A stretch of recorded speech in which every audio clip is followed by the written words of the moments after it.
E ó, o negócio é o seguinte, o programa aqui, ele se destaca por não ter mimimi. A gente fala o que a gente pensa. Não. Ó, o futebol tá ficando chato. Eu não sei se vocês concordam com esses treinadores hoje. Com esses treinadores hoje, a gente não vê mais futebol.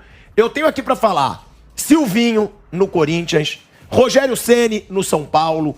Esses caras, eles não conseguem fazer o time jogar bem. Me desculpa a sinceridade, Mauro Betting, que se você quiser discordar, Vampeta. Já discordei de tudo. Agora, o Silvinho, por exemplo, o cara tá no Corinthians, já o quê, Bruno? Você que é bom de data, já há quase um ano? Desde o início do Brasileiro do ano passado. Eu não lembro, mas foi desde a primeira rodada do ano passado do Brasileiro. Ele não consegue fazer o Corinthians jogar. Aí a gente fala, mas ele levou o Corinthians pra Libertadores. Obrigação.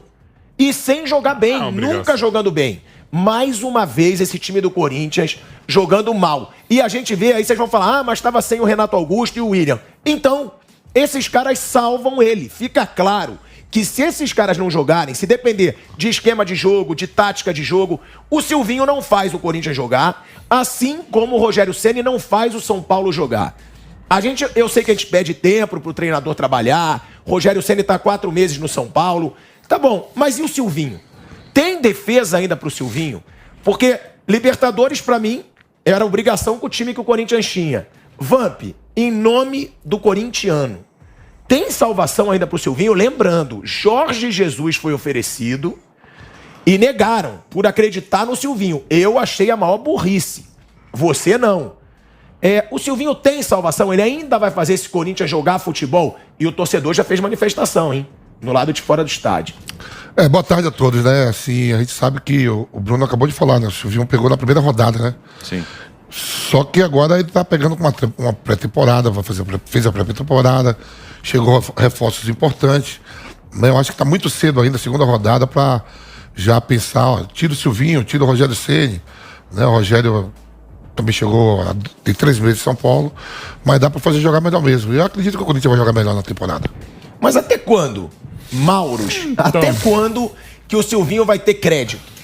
Crédito eu acho que já não tem, já tá no cheque especial, né? Já tá naquele limite, negocia aqui, negocia ali.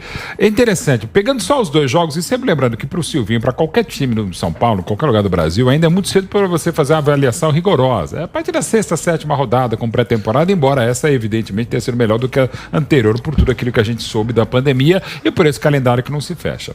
Contra a Ferroviária na Neoquímica Arena, era pro Corinthians ter goleado. Mas ali foi muito melhor do que eu imaginava. Mas ontem o Corinthians venceu com um gol que para mim não marcaria o pênalti, a gente pode discutir.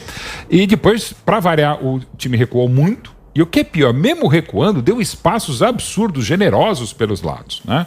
E jogou de novo muito mal. Praticamente teve um tiro longo no segundo tempo, comecei no jogo, mas nada. Assim, contra um time que bem montadinho o Santo André, mas, sabe, de novo, é muito preocupante, porque teve a pré-temporada, eu sei que é segunda rodada apenas, mas aí eu sou obrigado a dar razão a você. E quando eu sou obrigado a dar razão a você...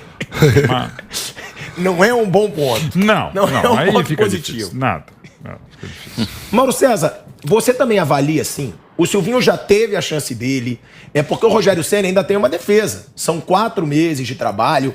Agora, o Silvinho, há quanto tempo que a gente vê o Corinthians jogando do mesmo jeito? Chega reforço, chega jogador que joga bem, que propõe jogo, e mesmo assim o Corinthians não sobe de rendimento.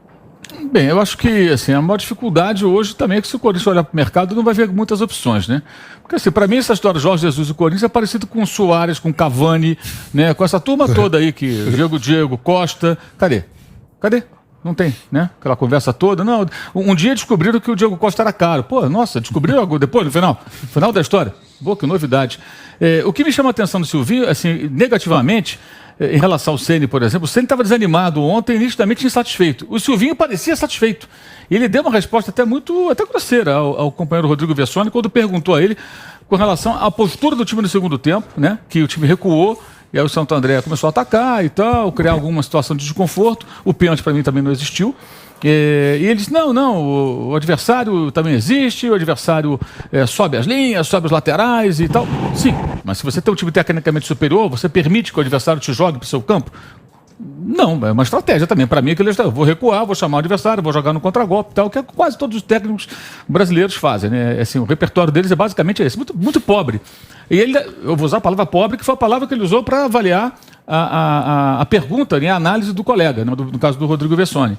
E aí depois ele se contradisse no final. Ele disse assim, não, infelizmente isso aconteceu. Sim, então está concordando com o cara. O repórter faz a pergunta, ele discorda, depois acaba concordando. E elogiou a atuação do time. Eu acho que isso é o pior. Se ele dissesse, realmente a gente, na minha visão, tá? Não precisa concordar comigo, estou dando a minha opinião. Se o técnico do Corinthians dissesse, olha, realmente o time no segundo tempo cedeu muito campo, a gente correu algum risco, porque estava só em 1-0 e tal, podemos melhorar, temos que melhorar. Mas não, ele falou como se tivesse sido uma ótima atuação. E o mais preocupante, aí até uma maldade, e aí ele desafiou o Vessone ainda. Eu falo desafiou porque estou de brincadeira.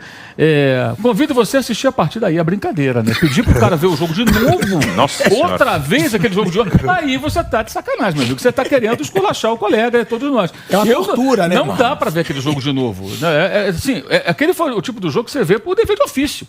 Não por Aliás, opção. vários jogos, Nossa né, Mauro? senhora. Vários jogos são assim. Esse foi um deles. O corintiano vê o jogo porque ele vai torcer pelo time dele. Mas a torcida não estava satisfeita. A atuação é ruim. Eu acho que o pior é isso. É a coisa caminhar mal e o técnico minimizar os problemas do time. Que independe... Eu não gostei, por exemplo, também contra a Ferroviária. Especialmente o Paulinho de centroavante. O Paulinho parecia que era o tal 9 que o Corinthians queria contratar naquele jogo. Ele não jogou... O pessoal diz que agora o jogador pisa na área e infiltra, né? Então... Aliás, que ele fez, inclusive, a vida inteira e muito bem, o Paulinho, né? Só que ele jogou infiltrado lá, né? Não, ele já estava enfiado Ele estava mesmo. plantado na área. Ele não estava chegando na Mandioca, área né? como ele fazia nos seus bons tempos, né, chegando para finalizar de cabeça e tal, até com os pés, entrando na área. Não, ele estava lá dentro da área. O Roger Guedes saía para tentar construir e ele jogava lá dentro da área. Para mim, isso é uma certa desorganização. E o Renato Augusto, naquele jogo, vinha buscar a bola lá no meio do zagueiro para começar tudo sozinho. E não tinha companhia. Esse é o time? Então, acho que existem problemas, eles me parecem bem evidentes. De fato, o tempo que o Silvinho teve já é bem razoável, o time poderia estar num outro estágio. E, repito, o que eu acho mais preocupante é o técnico minimizar os problemas da equipe. Porque se você não os identifica e você diz que está bom, então é que vai ficar assim mesmo, não vai melhorar. Eu acho que esse é o grande ponto. Bruno, antes de eu passar para você, a gente tem esse trecho que eu, inclusive, pedi para o pessoal da produção separar, porque realmente é gritante. E aí o Mauro falou agora sobre esse trecho aí da coletiva do Silvinho. A gente vai rodar porque realmente ele tirar onda com o que ele faz o Corinthians jogar é inacreditável. Pode rodar. Boa noite. É interessante, você me faz uma pergunta para mim analisar, mas você tem uma análise. Eu discordo, obviamente, do teu análise. Ele é bastante pobre, inclusive. O time é muito ofensivo. É por isso que é bom as réplicas e tréplicas. Quando nós jogamos com GP de meia e Gustavo aberto, eu não sei se você chegou a ver isso, o time é muito ofensivo. Primeiro tempo são 60% de posse de bola, boas chances de gol e boas chances de liquidar o jogo. Você tem um segundo gol, talvez um terceiro exagero, sim, mas um segundo. Nós temos 60% de posse, muita troca de passe e, ao contrário, boa parte do primeiro tempo, o nosso adversário jogou em linhas baixas e nós comandamos, tivemos 60% de posse de bola dentro do campo adversário. E o time é muito ofensivo. Evidentemente que aí entra, quando você não faz o gol ou não define um jogo, no caso foi a segunda, você tem maiores dificuldades no segundo tempo. O adversário já não tem o que perder mais. A gente tenta explicar uma vez, duas, mas é mais difícil. O adversário se lança. Tem um adversário do outro lado. E aí ele joga. Os laterais avançam, os externos vêm para dentro, faz 7, 8 no teu campo. Enquanto você não define o jogo, ele está ali. E foi o que infelizmente ocorreu. Mas eu discordo absolutamente. O time foi ofensivo, se mostra nos números. Evidentemente que tem uma troca. E aí quando você vê o jogo inteiro, eu te convido a ver. Você vai ver que está repartido bem. Mas para nós, a posse de bola e as condições de vencer o jogo, nós tivemos um time que deveria vencer o jogo absolutamente, sem nenhuma sombra de dúvida, o Corinthians. Agora, Bruno, ele fala que a pergunta foi pobre. Bem mais pobre do que a pergunta do repórter foi o futebol que o time dele mostrou. E isso ele não falou na resposta. Não, foi muito ruim mesmo. O Corinthians não jogou bem, em momento nenhum, o jogo foi horroroso. E assim, eu não sou daqueles que defendem sempre a imprensa. Eu acho que tem perguntas que são ruins, tem perguntas que são maldosas e o técnico tem todo o direito de responder. Aliás, acho que se eu fosse técnico eu não teria muita paciência, mas isso é outra história. Mas assim, o Corinthians joga mal mesmo, isso é um fato, é verdade, poderia jogar mais, principalmente fora de casa. E mesmo contra um adversário como o Santo André, que o Corinthians fez alguns jogos bem ruins fora de casa no Brasileiro, contra o Atlético Mineiro, por exemplo, contra os reservas do Flamengo. Você ainda pode dizer, era o Atlético, era o Flamengo, eram times mais fortes. Mas ele joga igual contra o Santo André, que é um time muito fraco e que realmente, quando o Corinthians tem vantagem, ele recua. E não é um time tão rápido também para jogar no contra-ataque. Então, realmente, tem coisas aí que precisam melhorar. O desempenho fora de casa é muito ruim, mesmo no Campeonato Paulista, quando ele pega um adversário mais fraco do que ele pega no Brasileiro. Mauro Betting, eu não vou ficar em cima do muro. Pra mim, o Silvinho tem que cair. Pra mim, tem que cair. Pra mim, o Silvinho não é treinador pra esse Corinthians. Ele não vai fazer esse Corinthians jogar futebol.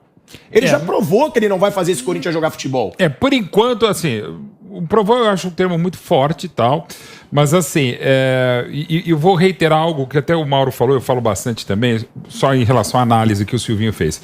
Das coisas que eu acho mais detestáveis no futebol brasileiro nos últimos anos é a análise dos treinadores brasileiros sobre o desempenho das equipes. Gente, qual o problema de dizer que jogou mal? Ou que foi subjugado pela equipe adversária.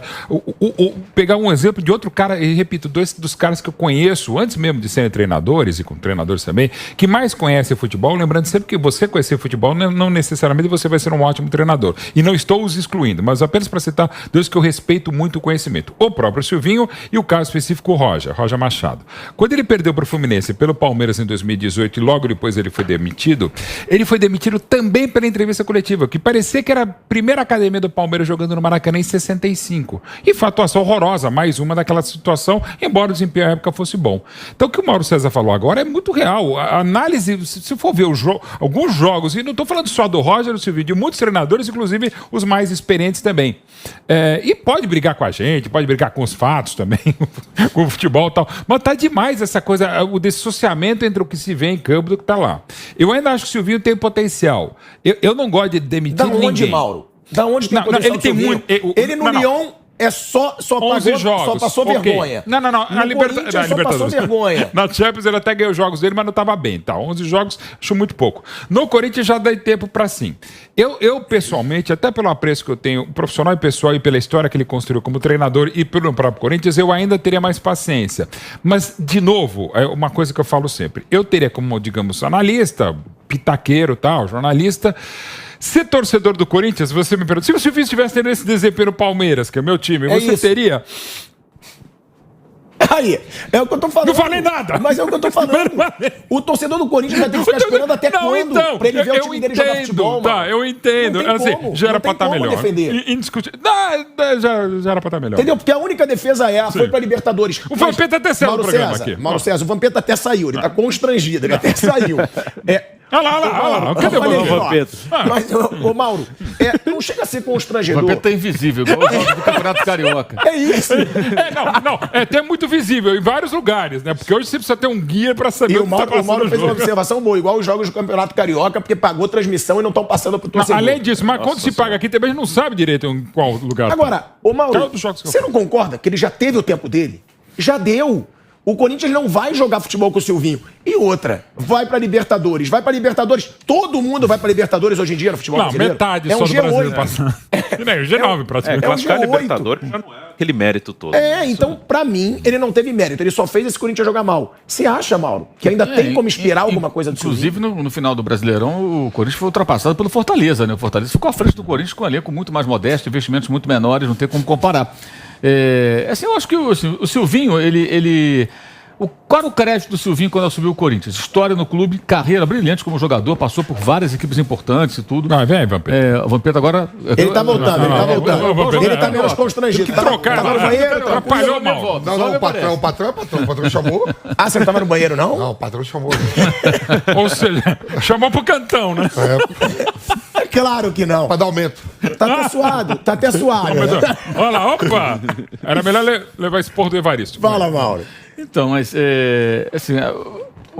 quais eram as credenciais dele? O Lyon foi uma passagem muito rápida.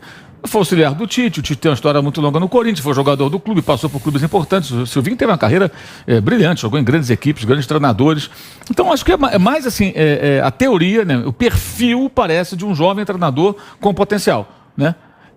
Mas na prática ele até agora não mostrou isso. Acho que isso para mim é muito claro. E o tempo já é suficiente para que ele mostre algo mais. Repito, acho que o mais preocupante é ele não ou não enxergar ou não admitir, aí vai de cada um, que o time tem grandes problemas.